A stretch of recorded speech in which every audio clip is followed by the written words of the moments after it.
Well, that was 1 inch away from disaster. But we take those, though. Colts win 25-24. They keep their slim playoff hopes alive, even though we basically have to win out. And seeing how the defense played today, I'm not confident in that one bit. But a win is a win. A win is a win. And, that's all I really care about. But how did we get to this one? Well, in the first half, I was dead asleep.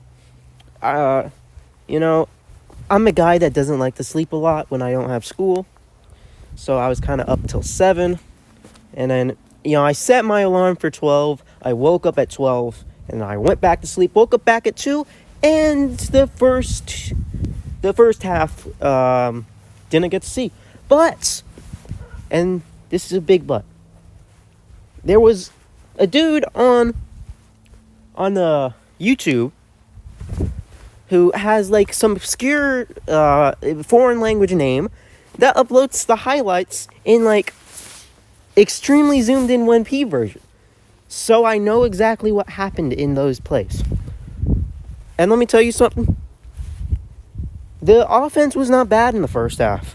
The offense in the second half, after their first drive, was not good, except for their last drive, in which, a little spoiler here, Anthony Richardson, game-winning touchdown drive, when everyone was selling the man, everyone was dropping his passes, the Patriots were playing like the prime 85 Bears, they were playing like the Legion of Boom, and breaking up every pass, dropping every pass, he was putting it on a dime.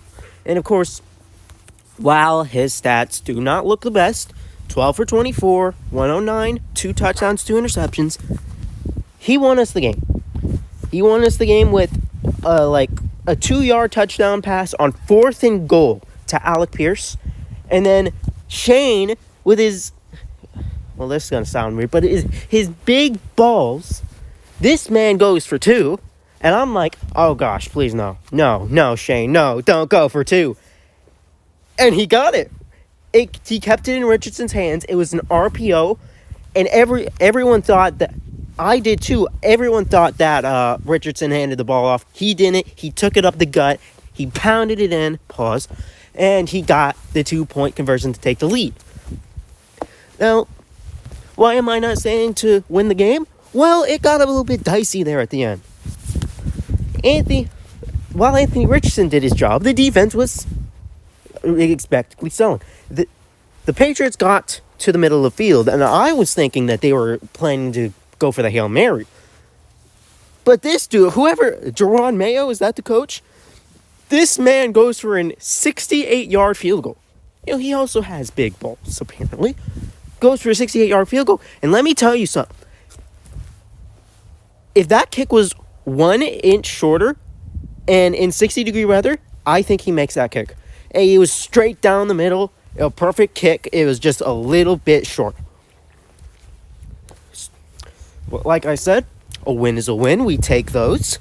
And, we move to, luckily for the Colts, they finally get their bye week next week. So that's good for them. They can finally get some rest before coming back to play the Broncos, which is the biggest opponent on our schedule left. If we beat the Broncos, I'm pretty confident that we can win out. But if we lose to the Broncos, I'm not confident that we make the playoffs. That's pending Texans collapse. Because in a perfect scenario, we win out, we get 10 wins.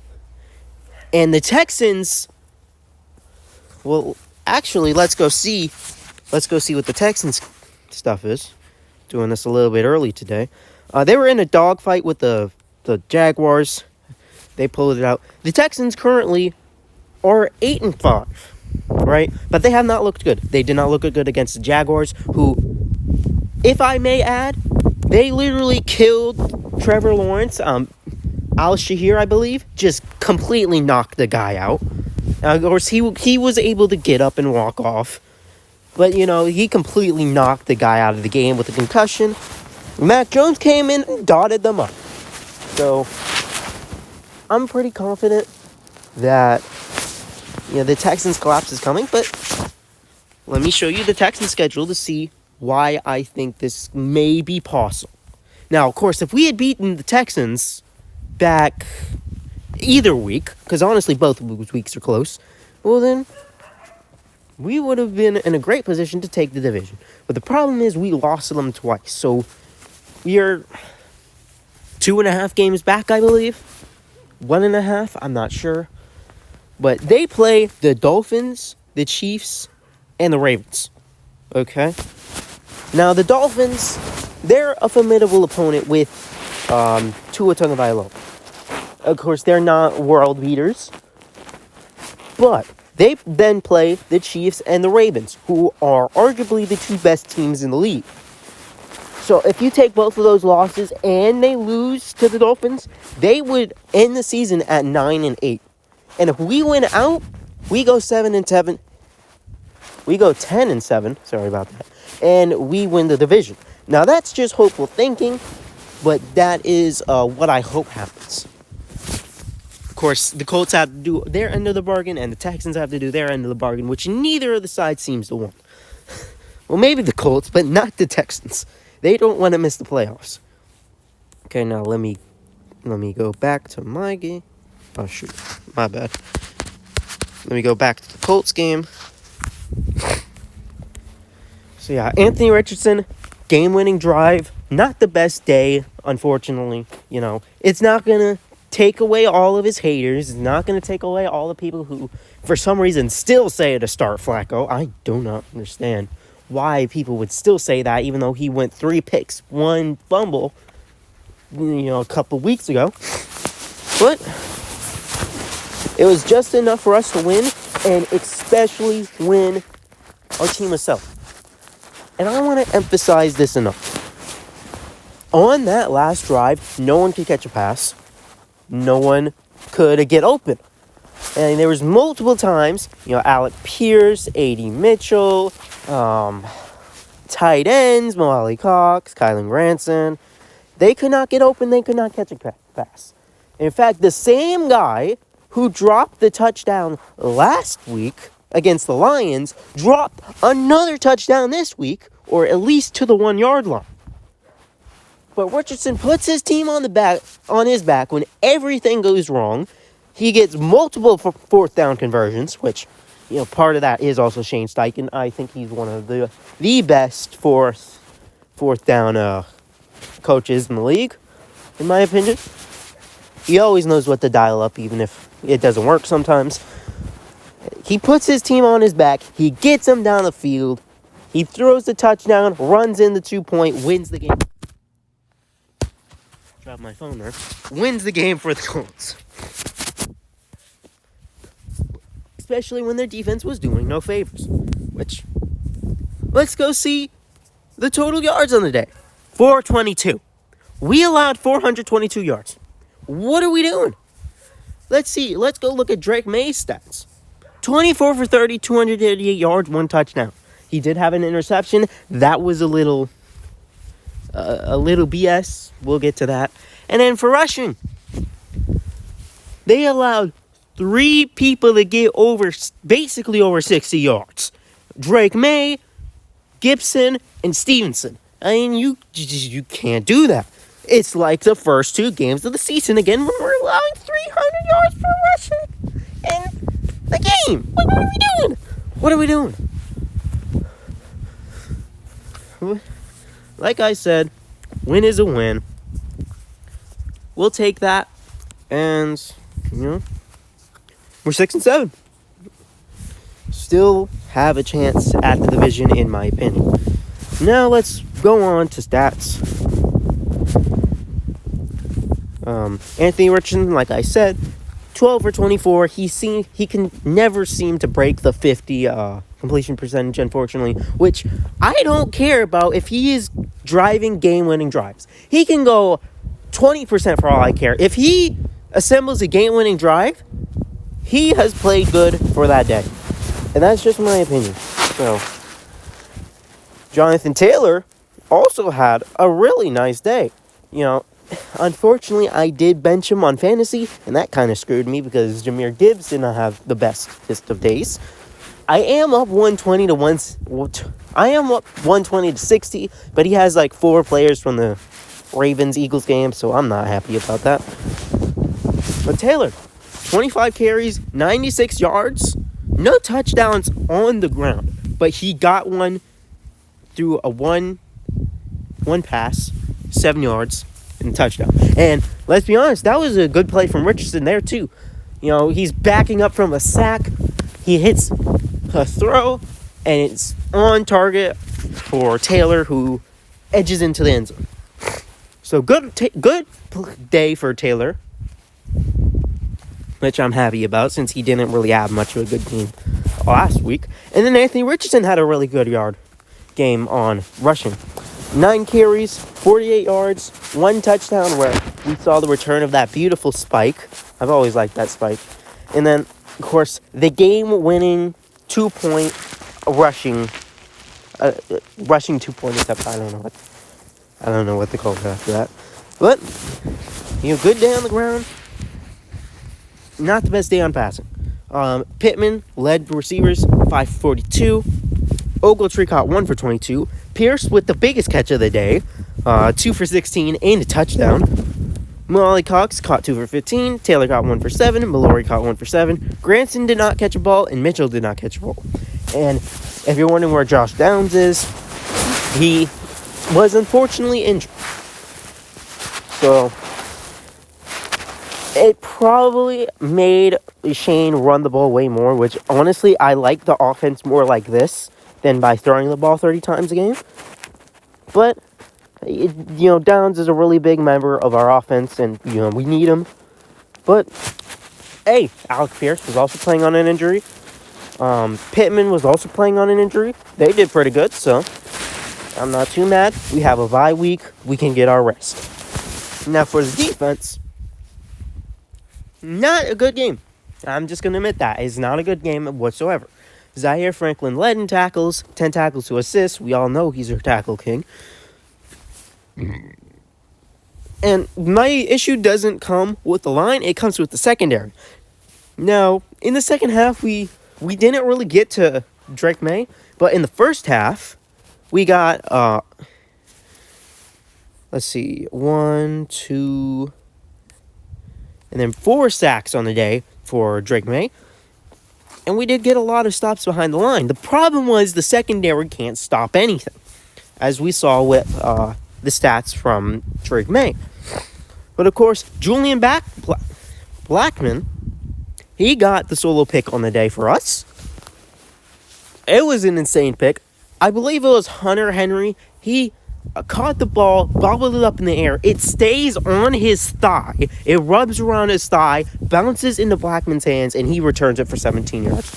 So really good on Blackman. Good awareness there. We also forced the fumble, but, Stevenson, or was that Gibbons, one of the two.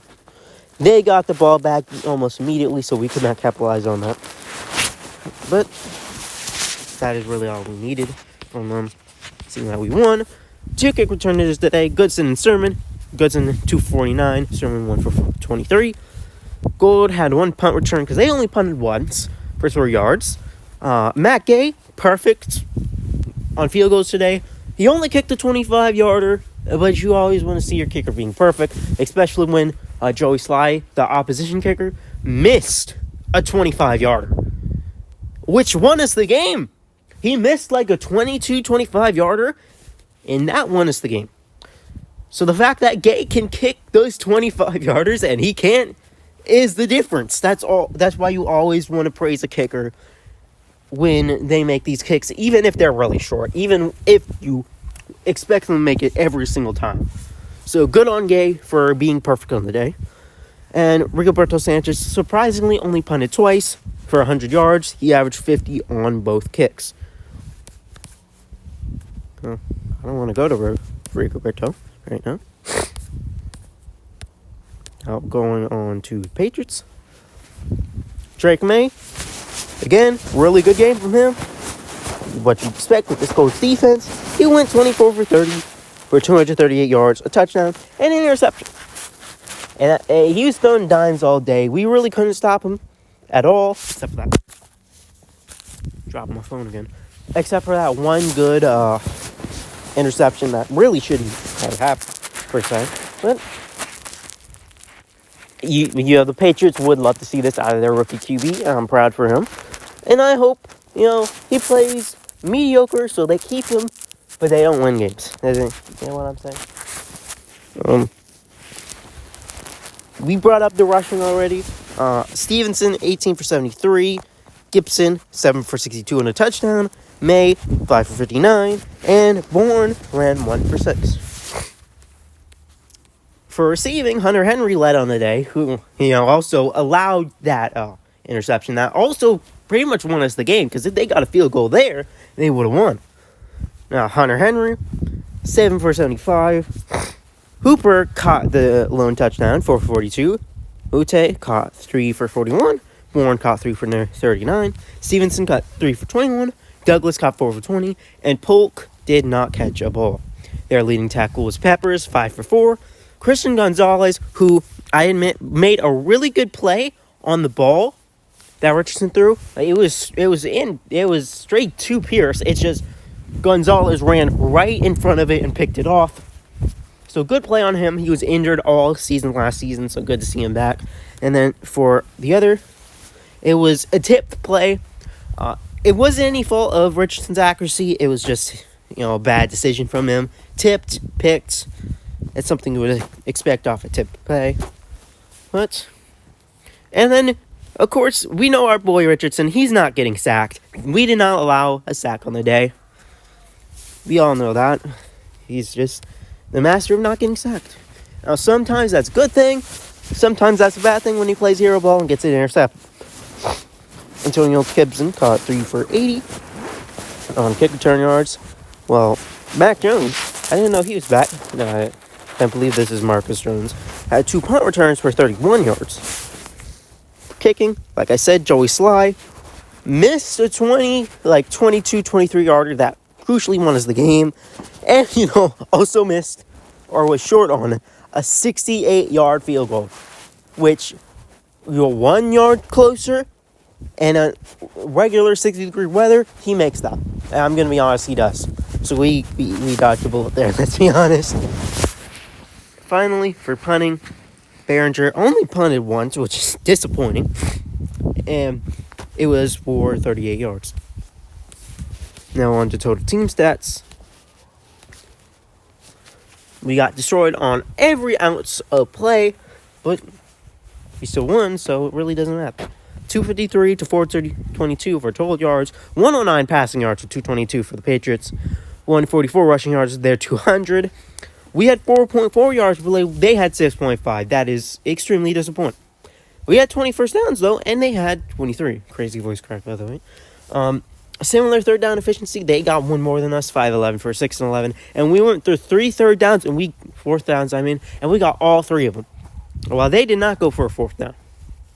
We had 58 total plays, they had 65. They allowed 4 sacks, we allowed none. We punted twice, they punted once. You're going to have to tell me if the refs were bad. Again, I didn't see all the fouls. But 7 for 88 to 2 for 15 is not a good margin for any team, per se. So I really hope the refs didn't rig it for us. No fumbles lost. We did throw 2 picks. Well, they only threw 1. And, unfortunately, again, with the time of possession battle, we cannot seem to make it work. 25 to 35. We can't have that. You need to keep the ball longer, in my opinion, if you want to win these games. But, that's really all I have to say today. We're obviously second in the South. I do have some videos lined up, because you were kind of on the bye week. Steelers have 9 wins again. But 2.5 games back. We'll see what happens. Bye week next week. You won't see one of these videos next week. But 2 weeks later, we have the most key, crucial game of our season that's left. The Denver Broncos. Anyways, I'll see you guys later. And peace. Peace.